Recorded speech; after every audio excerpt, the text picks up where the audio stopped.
Morning, folks. Good to see you here today. And you turn your Bibles to Matthew chapter 5, and we'll dismiss the children to their classes at this time.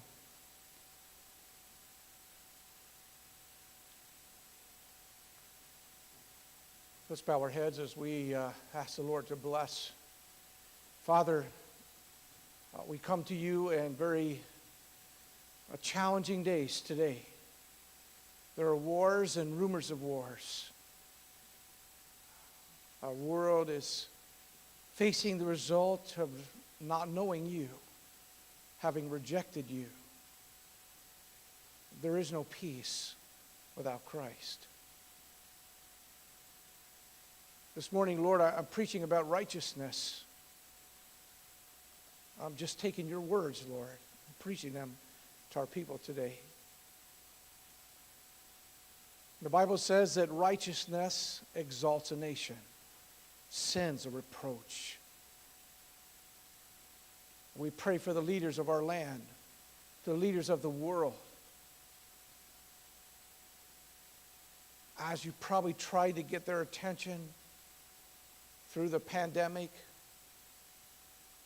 we pray, Lord, that you'd not give up on us and our world. You said that we're to pray for peace. I pray, oh Heavenly Father, that all of us would look to you. Find the peace that passes all understanding as we get saved, and that we would live in such a way that would honor and glorify you as we live righteously. I pray for today's sermon, Lord, that you'd bless it. You said, blessed are those that will follow this beatitude today, and you help us to mirror the Word of God in our lives. That it would form a template, Lord, for everything that we do. Because we need the blessing of God upon us. Bless our church. Bless all the families that are here represented. Those that may be watching online. May the Holy Spirit of God take control of these few moments, Lord. We might focus our attention upon the precious Word of God. And for anyone that doesn't know you, Lord, may they be saved today. For this I ask in Jesus' name, amen. This is a part 5 in a series that I'm preaching. It all started out as a message for the new year. And I couldn't think of a better theme for a new year than to be blessed. And the Lord himself, I believe 2,000 years ago, was presenting this to the people that would listen to him, that he could bless them. And so we're going through the Beatitudes here. It's basically a promise and a path, a pronouncement of blessing upon people who do things God's ways. So the overall series is entitled, Have a Blessed 2022. I promise before 2022 is over, we'll be finished with this, okay? But our understanding of this, I think, can be summed up so far in a quote I found. As we've looked at the first 3 Beatitudes, this writer says, those who have realized their poorness, their spiritual bankruptcy, they mourn their sin in deep anguish. In that deep anguish, they realize that their only hope is to turn to Christ. In that state of humility, mourning, and meekness, they have a passion to rid themselves of the sin that fills them, to empty themselves of self, and to be filled with the righteousness of Christ. First 3 Beatitudes that we've studied kind of do focus on self. But we're going to begin to see now this morning this beatitude of focusing upon the Lord. Matthew 5 and verse 6. Follow along as I Read that. Blessed are they which do hunger and thirst after righteousness, for they shall be filled. This idea here is just, what do you long for? And that's what I titled the sermon in this particular beatitude. What do you long for? I hope it's a blessing from God. I hope this year that, and the rest of your life, that you want God to bless you and to bless your family and your friends and everything that you put your hands to do, that you would be filled.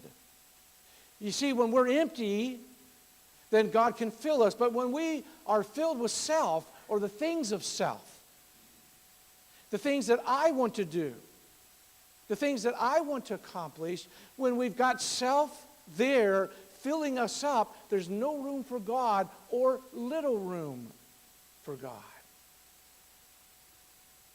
This morning, where is your passion, your fervor? What is your delight in? What obsesses you? Three very simple points this morning as we look at this one verse. First of all, the requirement. The requirement. To get the blessing of God, as always, there's a requirement. I have to long and desire for righteousness. There's a hungering and thirsting. It's interesting, these verbs and participles are all in the present tense.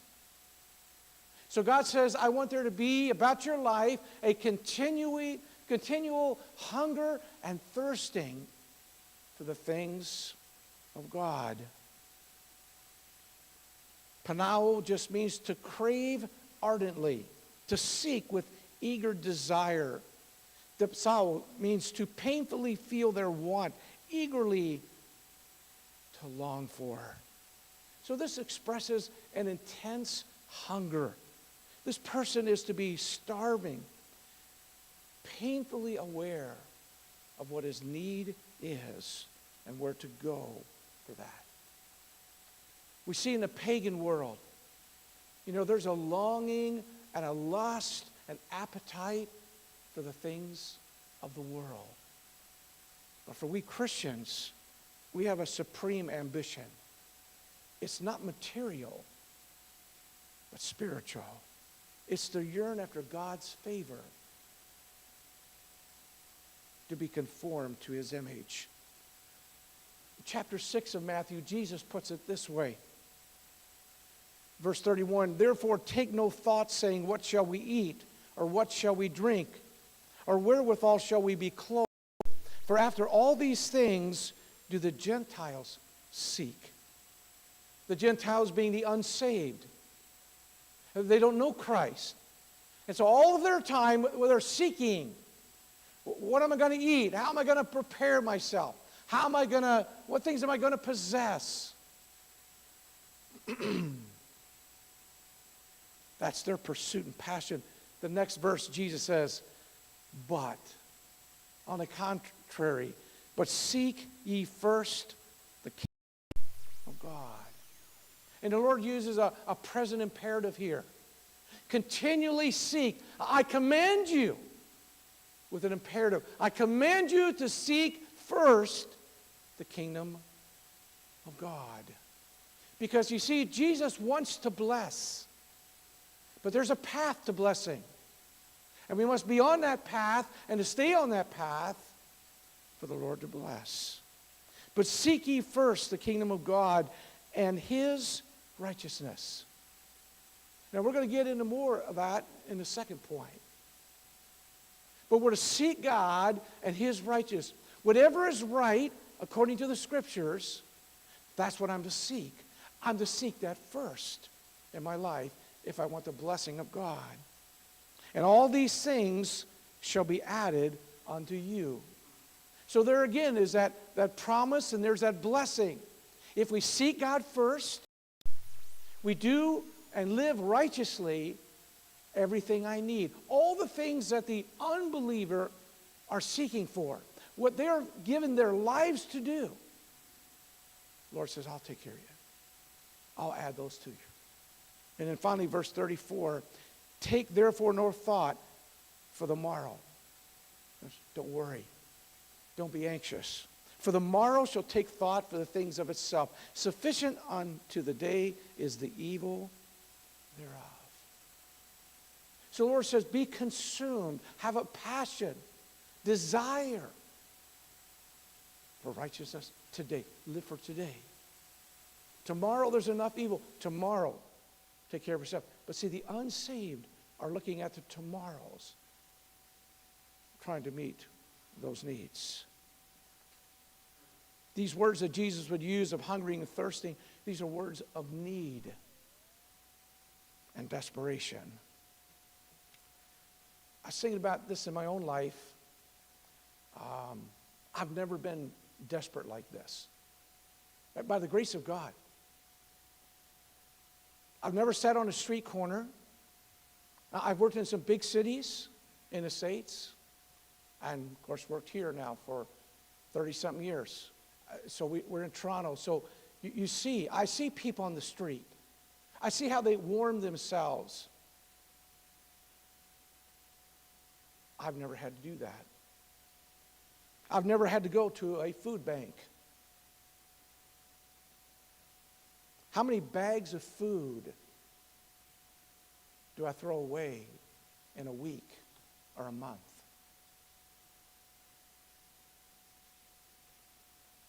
How many times have we been to a buffet and we see people just taking whole plates? I don't like that. What would the world say?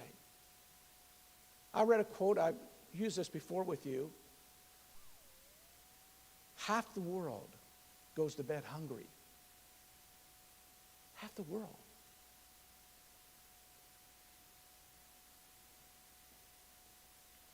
What about water?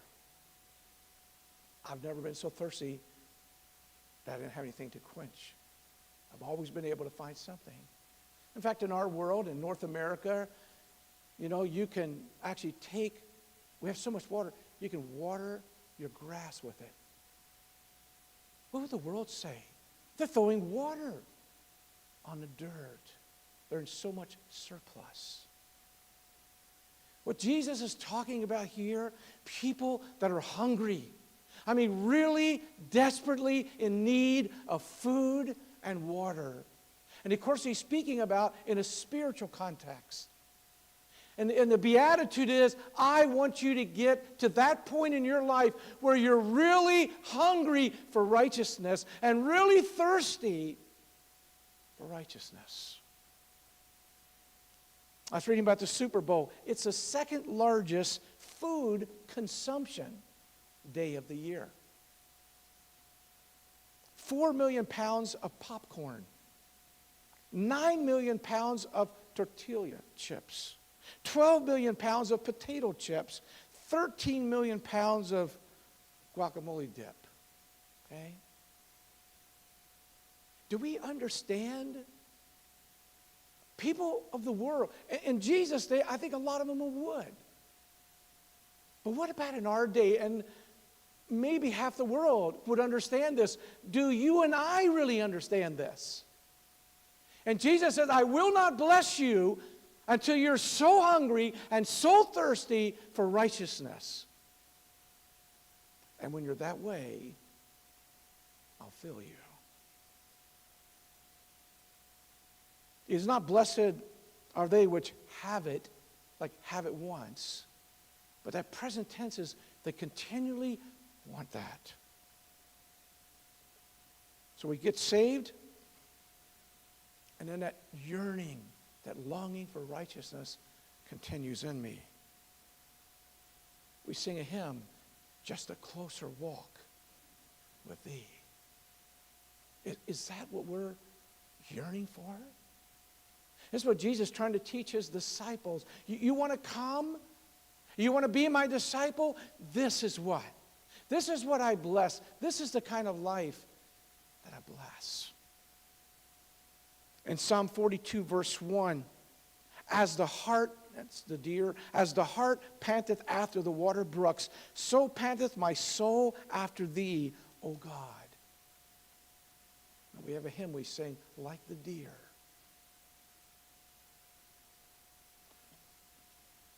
I believe Paul had this appetite. In Philippians 3:8, yea, doubtless, and I count all things but loss for the excellency of the knowledge of Christ Jesus my Lord, for whom I have suffered the loss of all things, and do count them but dung, that I may win Christ, and be found in him, not having mine own righteousness, which is of the law, but that which is through the faith of Christ, the righteousness which is of God by faith, that I may know him. And Paul's already saved. He already knows the Lord. But he said, I really, really want to get to know him. He had that hungering and that passion, that fervency, that desire to really know God. I don't think it ever left him. And he didn't have much of what this world could offer. But it sure appears he had everything that God could offer him. That I may know him and the power of his resurrection. Do we want to know the power that's available to us in God? And the fellowship of his sufferings. I want to be able to suffer like him and to fellowship, companionship with the Lord in his sufferings. What are you and I? What is our prayer request? Lord, don't let me suffer. Don't let my loved ones suffer. Don't let anybody in our church suffer. Go through hard times. Go through any kind of pain. That's not what Paul prayed. I might fellowship in that. Because I want to be like Christ. He suffered for me. Being made conformable unto his death. Verse 14, I press toward the mark for the prize of the high calling of God in Christ Jesus. I keep pressing toward that. I am consumed with Christ. I hunger and thirst for him. The psalmist said this in Psalm 132 and verse 3, surely I will not come into the tabernacle of my house, nor go up into my bed. I will not give sleep to mine eyes or slumber to mine eyelids until I find out a place for the Lord, a habitation for the mighty God of Jacob. I wonder in our lives, do we have that habitation of God? Is he there? Is he real? What do you long for? That's the requirement. Secondly, the righteousness. Because Jesus said, blessed are they which do hunger and thirst after righteousness. The unsaved man doesn't understand the righteousness of God. Paul says that. And so they go about to establish their own righteousness. Paul says that in Romans 10:1. Brethren, my heart's desire and prayer to God for Israel is that they might be saved. For I bear them record that they have a zeal of God, but not according to knowledge. I would guess that the religious part of our world, not the saved part, but the religious, people that have some kind of denomination, some kind of religious belief, whatever that might be, some cult or some group, they have a zeal of God. Not all. But you would find them on Sunday in their temple. You'd find them Saturday maybe in their synagogue. You'd find them somewhere in their place of worship, a mosque or whatever it might be, or a kingdom hall. You'd find them there. They have a zeal of God. But as Paul said, but not according to knowledge. For they being ignorant of God's righteousness. Now, why are they ignorant? Because they refuse to come to God. They have not chosen the way of righteousness. So he says here, they're ignorant of God's righteousness and going about to establish their own righteousness, have not submitted, in other words, placed themselves unto the righteousness of God. So there's people who are religious, wanting to please God, but they don't know God. They don't know the Word because they refuse. So they go about to establish their own way. So you see different religions, okay, of the world. You got to do this or you can't do that. Is setting up all these things. Well, surely God, this would please Him. Surely this would honor God. But as Paul's prayer was, they're not saved because they don't have the righteousness of God. They've got their own righteousness. It's not that there's many roads that lead to heaven, but it's one. So Jesus has been contrasting. We've seen the outward righteousness of the scribes, the Pharisees, the Sadducees, okay, and how they lived. And we've seen how they lived to be seen of men. And He's condemning them. He's called them hypocrites and dogs and going to hell themselves and leading others. And that's the religions of our day. And He's contrasting that with the righteousness of God, how to live, how to know God, and how to live. In John 6:26, Jesus answered them and said, Verily, verily, I say unto you, ye seek me not because ye saw the miracles, but because ye did eat of the loaves and were filled. See, the thing with the Lord is He can see in the heart. He really knows what our life is all about, what we're really seeking. These people were not seeking Him in this particular instance because they wanted to know Him or to grow in Him. They were seeking Him for the food. It's like kind of seeking the blessing of God, but not seeking God. You know, I want health, and I want wealth, and I want wisdom, and I want all these things, but I really don't want God.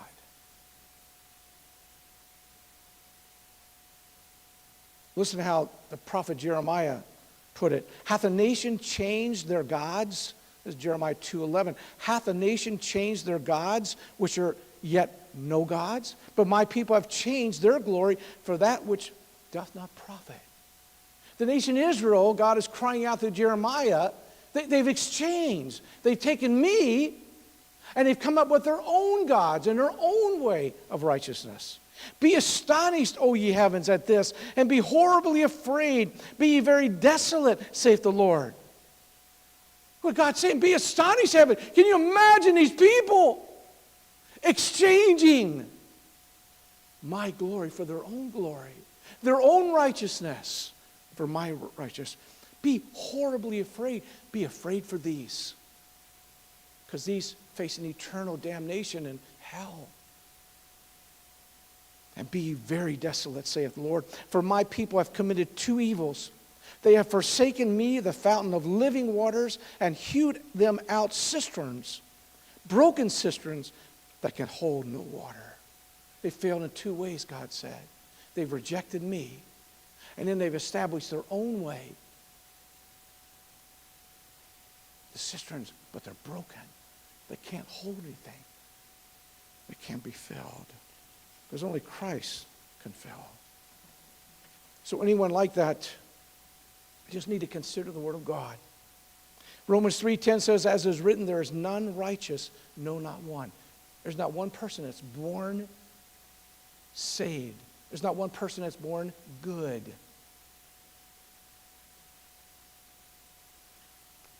As you know, my latest grandson was born this couple days ago. And I've already told him. I didn't tell this to my daughter or my son-in-law. You need to get saved. You need to get saved. As good looking as you are, you're a sinner. You need to get saved. Romans 5:21, that as sin hath reigned unto death, even so my grace reigned through righteousness unto eternal life by Jesus Christ our Lord. Grace. It's God's grace that we're saved. Summed up by Romans 10:9 and 10, that if thou shalt confess with thy mouth the Lord Jesus, and shalt believe in thine heart that God hath raised him from the dead, thou shalt be saved. For with the heart man believeth unto righteousness. For with our heart, internal decision that nobody can really see. And with the mouth, confession is made unto salvation. And in verse 13, for whosoever shall call upon the name of the Lord shall be saved.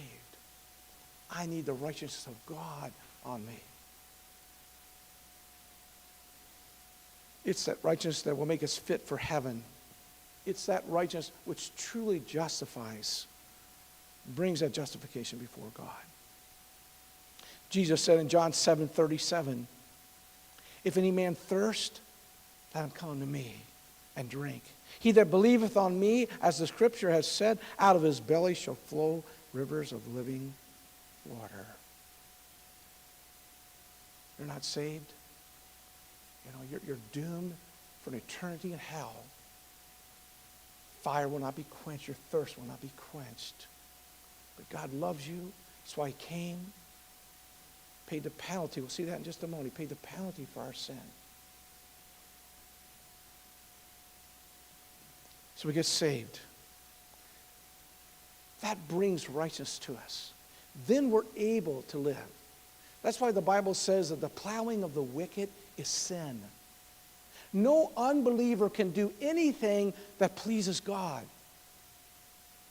What pleases God is to believe on him and to be saved. So even the plowing of the wicked, just doing your work, trying to provide for yourself and your family, doesn't do any good. It's wicked to God. Because in doing good, you don't think you need to be saved.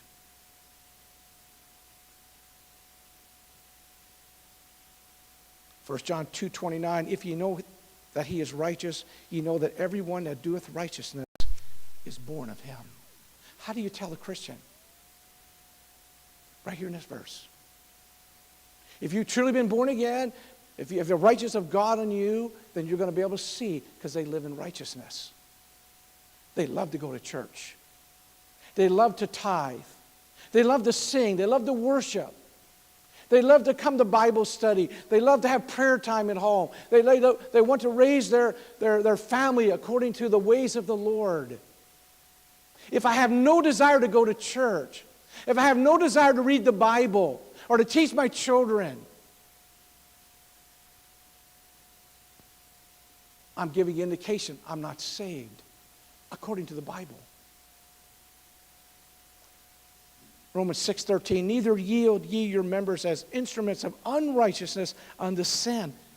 Who's Paul writing to? These are saved. This is the church of Rome.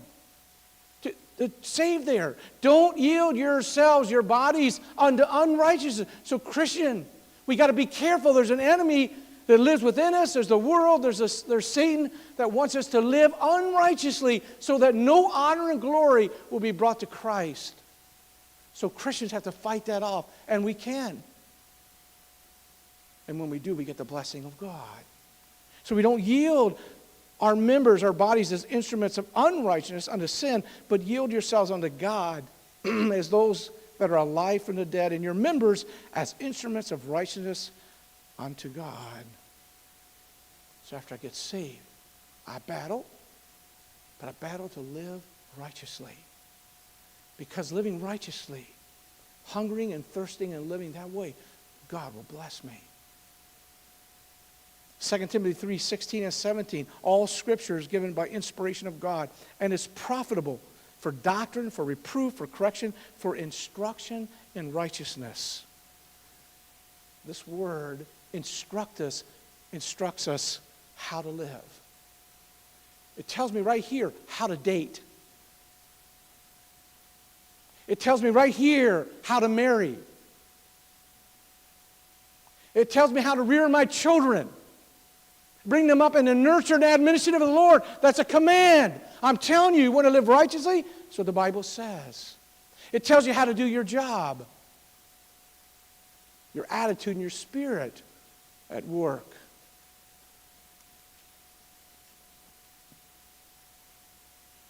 It tells us how to live in church. How I ought to behave myself in the house of the Lord. It tells me what I should listen to by way of music. It tells me how I should dress, not undress like the world does. It tells me how I should talk. It tells me how I should think. This is the instruction in righteousness. The next verse says that for the purpose the man of God may be perfect, thoroughly furnished unto all good works. Because when we do these righteous works, when we live in righteousness, it's a testimony before the world. We're furnished unto all good works. Jesus said, Matthew 5:16, just a little bit further down in our text, let your light so shine before men that they may see your good works and glorify your Father which is in heaven. That's what righteousness is all about. Living in such a way that God is glorified and honored. And the Lord looks down and says, when I see that, I will bless you. I will bless you. Finally this morning, what do you long for? The requirement, the righteousness, and then the result. We see that result in Matthew 5, verse 6. Blessed are they which do hunger and thirst after righteousness, for they shall be filled. Be filled. It's the idea of being satisfied.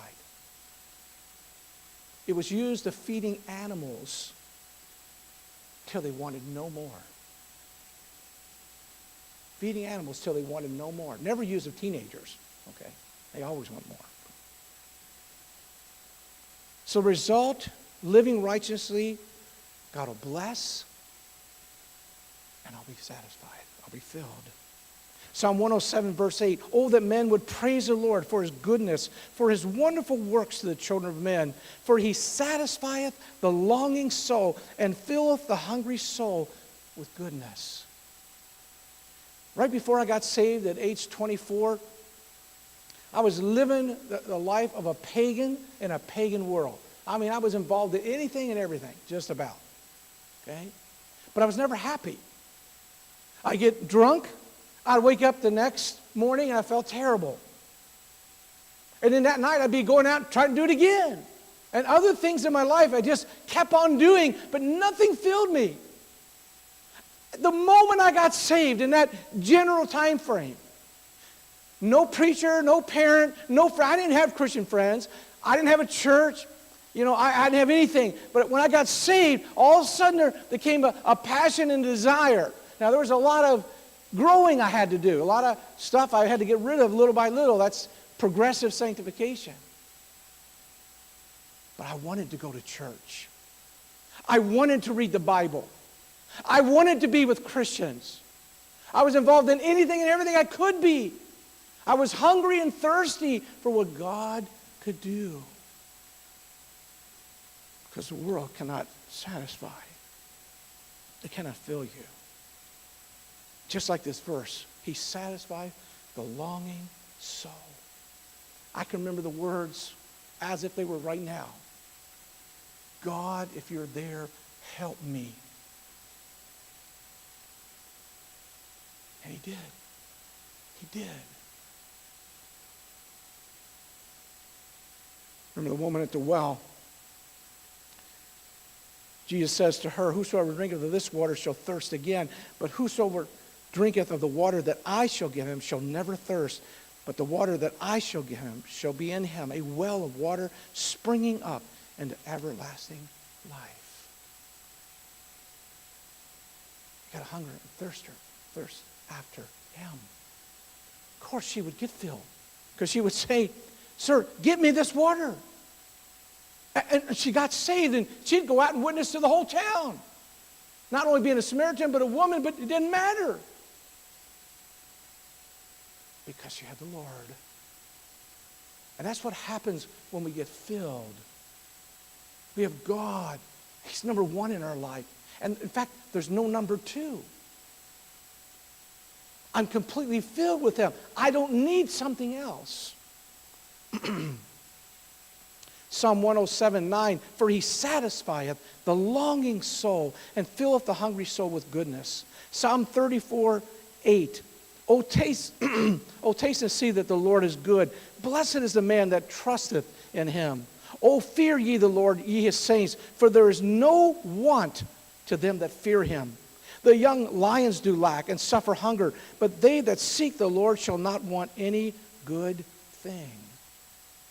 If I'm totally saturated with the Lord, longing for him, yearning, like I'm really hungry and really thirsty, I won't want any good thing. David said in the shepherd psalm, Psalm 23, verse 1, the Lord is my shepherd, I shall not want. Verse 5, thou preparest a table before me in the presence of mine enemies. Thou anointest my head with oil, my cup runneth over. The Lord is completely satisfying to those that come, hungering and thirsting for him. We're going to sing as a congregation that hymn a little bit later. Jeremiah 31:14, and I will satiate the soul of the priest with fatness, and my people shall be satisfied with my goodness, saith the Lord. Let me close this morning by having us kind of put this together. The world is out there, which we all came from before we got saved. It has a cafeteria-style display before us. You know, power. Many of these were offered to Jesus by Satan. You know, I own the kingdom. I can make you. Give you a kingdom. Power, prestige, popularity. It really affects our kids today. Okay? Passions, pleasure, position, personal gain. And the world displays it like a cafeteria style. Go after one, that'll take care of you. We see it on advertisements. You know, get all the gusto you can out of life. You know, these drinking commercials, they never show a drunk driver. They never show a desperate family having to live with someone like that. They show them hooping up and partying. Everybody's got a smile on. And people are deceived because they don't know the Lord. And Christians can be deceived in these things.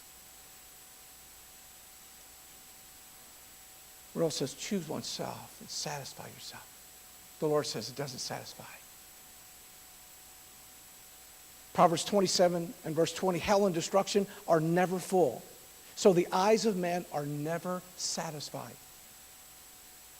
Ecclesiastes 1:8, all things are full of labor. Man cannot utter it. The eye is not satisfied with seeing, nor the ear filled with hearing.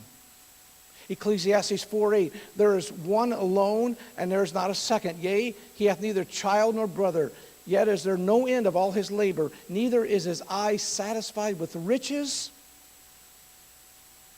Neither saith he, for whom do I labor, and bereave my soul of good. This is also vanity. Ecclesiastes 5 verse 10, he that loveth silver shall not be satisfied with silver, nor he that loveth abundance with increase, for this is also vanity. Think of how the Old Testament and New Testament used the dog. It was never satisfied, so he returned. Proverbs 26:11, as a dog returneth to his vomit, so a fool returneth to his folly. Why is that? It doesn't satisfy. 2 Peter 2:22, but it has happened unto them according to the true proverb, the dog is turned to his own vomit again, and the sow that was washed to her wallowing in the mire. Why? Because they don't satisfy. Only Jesus can satisfy. And righteousness. You have Satan. Remember Satan, Isaiah 14, and he was up in heaven with God, but he wasn't satisfied with that. Nebuchadnezzar, look at this great Babylon that I have built. What about the man being increased with goods? What did he do? He built bigger barns. He wasn't happy with those. And then it was bigger. It's always something that is needed. Lucifer hungered for power. Nebuchadnezzar for praise. The rich man for pleasure. Because without righteousness, these do not fill. In Revelation 22:16, Jesus says, I, Jesus, have sent mine angel to testify unto you these things in the churches. I am the root and the offspring of David, and the bright and morning star. And the Spirit and the bride say, come. And let him that hears say, come. And let him that is athirst come. And whosoever will, let him take the water of life freely. I pray today that if you don't know the Lord, you take the hand of the Lord reaching out. You're thirsty, come. Because I'm telling you firsthand, as well as in the Scripture, nothing else will satisfy in this life. That's why the Lord is not happy with lukewarm Christians. People playing Christians. It's almost pharisaical.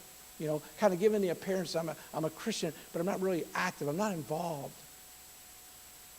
Lukewarmness, the Lord spits it out of his mouth. Because there's a person who's not completely empty of themselves. Just like the prodigal son, who takes the good things of God and then he goes after worse things. John Darby said about that, to be hungry is not enough. I must be really starving to know what is in God's heart toward me. When the prodigal son was hungry, he went to feed on the husk. But when he was starving, he turned to the Father. You and I must be starving for righteousness. Another man said this, the prodigal son turned everywhere and to everyone, trying to satisfy his hunger. But it wasn't until he had hit rock bottom, when was physically, emotionally, and spiritually hungry, desperate, that he turned to God. The prodigal modeled an important truth about man. It is only when we come to the end of ourselves that we will allow God to have his way.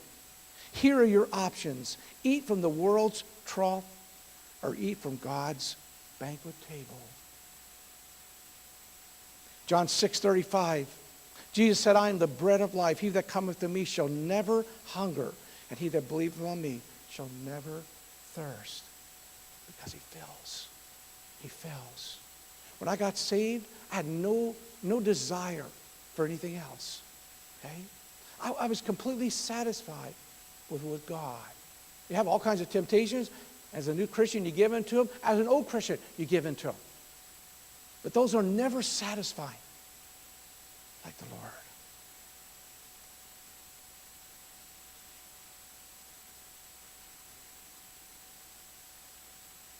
A starving person has one desire, an overriding single passion, all-consuming and nothing else. That's what Jesus is talking about. You want to be my disciple? Jesus said, this is what I'll bless. This is what I felt, what I'll fill. I wonder how it is with us today. Is it going to be a blessed 2022?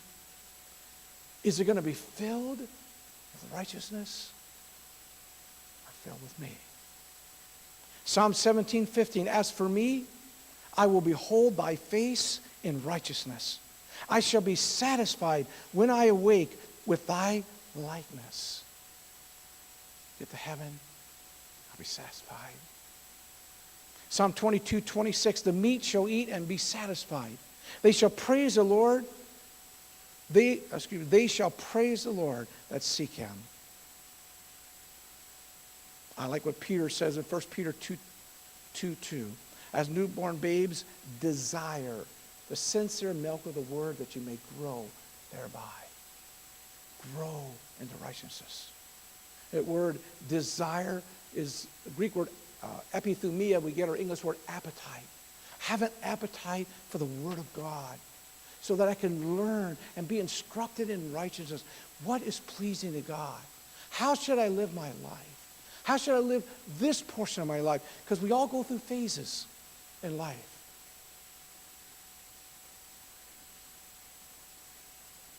One man put it this way: the weakness of our hunger for God is not because he is unsavory, but because we keep ourselves stuffed with other things. Puritan Thomas Watson said this: is it not better to thirst for righteousness while it is to be had than thirst for mercy when there's none to be had? It's too late. British expositor Martin Lloyd-Jones said this of hungering and thirsting: I do not know of a better test than anyone can apply to himself or herself in this whole matter of the Christian profession than Matthew 5, verse 6. If this verse is to you one of the most blessed statements of the whole Scripture, you can be quite sure you are a Christian. If it is not, you had better examine the foundations again. And what he's saying is that you don't like coming to church, you don't like reading the Bible, you don't like being with Christians, you don't like giving your tithe, you don't like singing Christian music, you don't like all the things of righteousness. One better examine themselves. Just like they speak of a car. You fill a car with water, it won't go anywhere. It needs gasoline. You fill a Christian with anything else than righteousness, it won't go anywhere.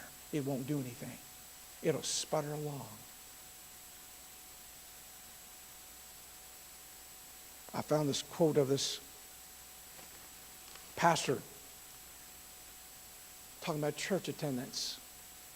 And he said he was sorry for those that really don't hunger and thirst to be in church, do everything they can to be in church.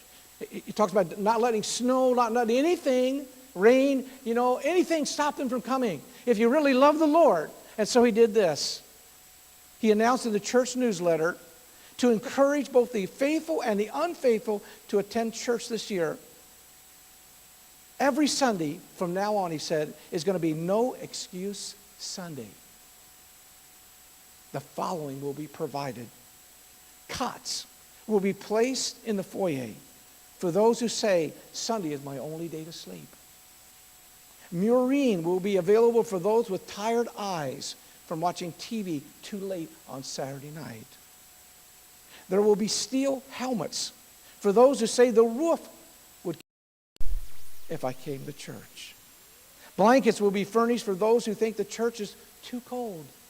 And fans for those who say it's too hot. We will have hearing aids for those who say the minister speaks too softly. And cotton for those who say he preaches too loud. Scorecards will be available for those who wish to list the hypocrites present. Some relatives will be in attendance for those who like to go visiting the relatives on Sunday. There will be TV dinners for those who can't go to church and cook dinner also. One section of the church will be devoted to trees and grass for those who like to worship God in nature. Finally, the church will be decorated with both Christmas poinsettias and Easter lilies for those who have never seen it without them. Pretty good. Sad if we would have to go that way.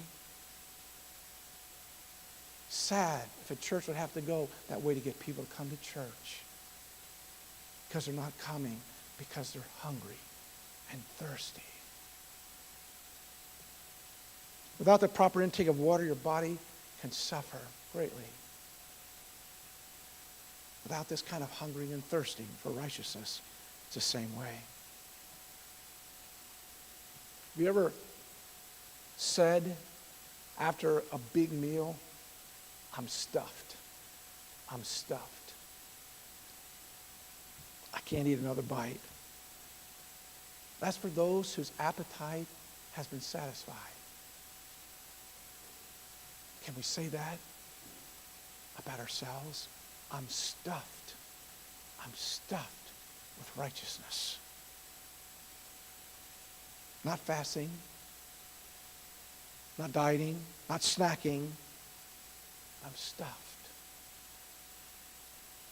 Psalm 73:25, whom have I in heaven but thee? And there is none upon the earth that I desire beside thee. Could we write a psalm like that? Jim Elliot was a martyr, martyred as a missionary. He wrote this in his daily journal. God has hemmed me into nothing, that I may have nothing, do nothing, and want nothing, save himself.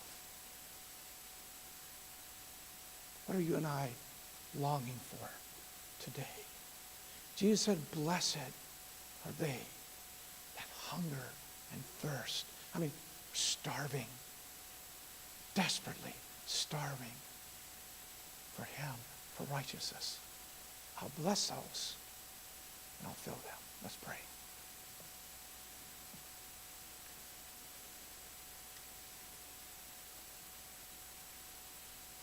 We're kind of seeing in these Beatitudes that Jesus is pretty much right to the point. Doesn't dance around issues. He lays it out.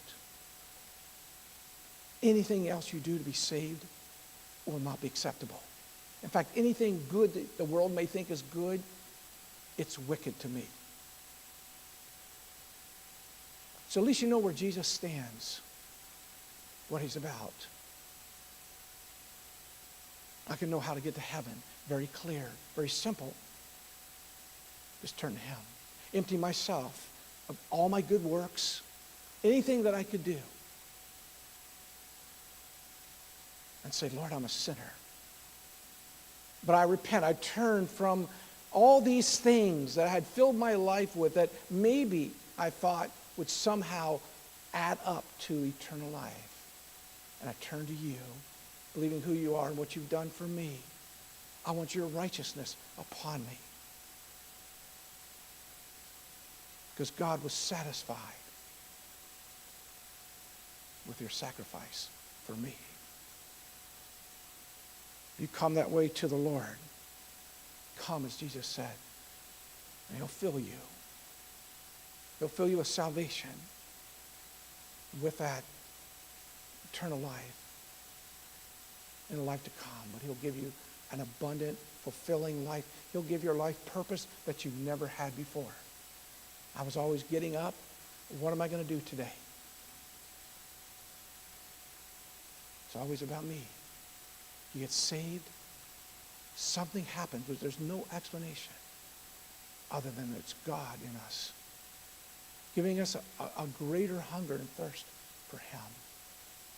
And you can have that today by calling upon the name of the Lord to be saved. Don't listen to the devil's lies and put it off. The Lord is dealing with your heart today. You need to come. Like I'm telling you, the birth pangs are around us that Christ is coming. Wars and rumors of wars and earthquakes and pestilences that we've just gone through. All kinds of things are happening right now that the Bible said are the beginning of sorrow. It's coming. Jesus is coming. Are you prepared? It'll be too late after you're dead. It'll be too late for our children that are old enough to know the Lord.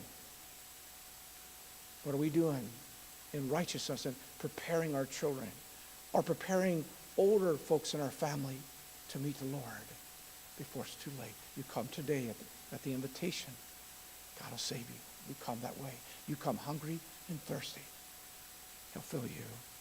If you're already a Christian, how's that righteous living in every aspect of your life that's under the scrutiny of God? He wants so bad to bless us. He loves us and cares about us. But he's a righteous God and can only bless righteousness in our lives. Be blessed and be filled. Maybe there's something this morning you need to come to the altar and empty yourself up. It's kind of blocking the blessing of God. Something you're thinking, something you're doing, something you're not doing that you should be doing. where God is withholding the windows of heaven. Maybe this message was for you to come. I've got to remove that from my life because I really love God with all my heart, soul, and mind, everything I have. And he's prompted me. I'm doing something that's not righteous. And I'm sorry, God. I want you more than this thing. Please forgive me. Maybe you need to come to the altar today. Whatever your need this morning, as the Lord leads. The invitation hymn is, fill my cup, Lord. Make me whole. Fill me up, Lord. Whatever your need, you come this morning.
Second stanza says, there are millions in this world who are craving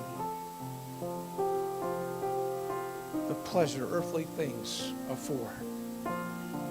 But none can match the wondrous treasure that I found in Jesus Christ, my Lord. Fill my cup, Lord. I lift it up, Lord. Come and quench this thirsting of my soul. Bread of heaven, feed me till I want no more. Fill my cup, fill it up, and make me whole.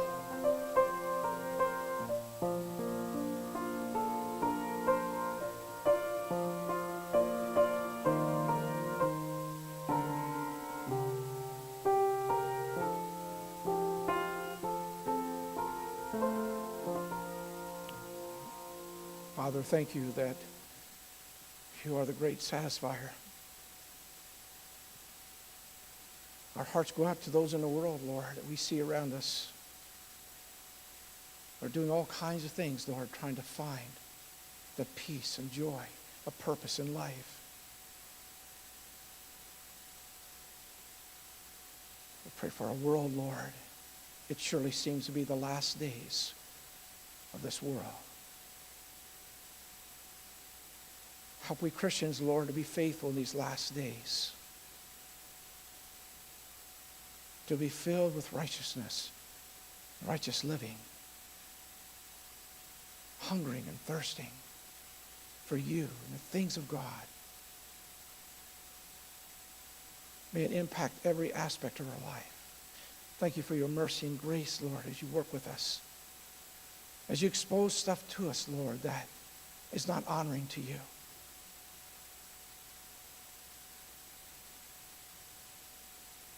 We do things, Lord, that compete with you. We place other things as a high priority. Forgive us, Lord. Empty us of self.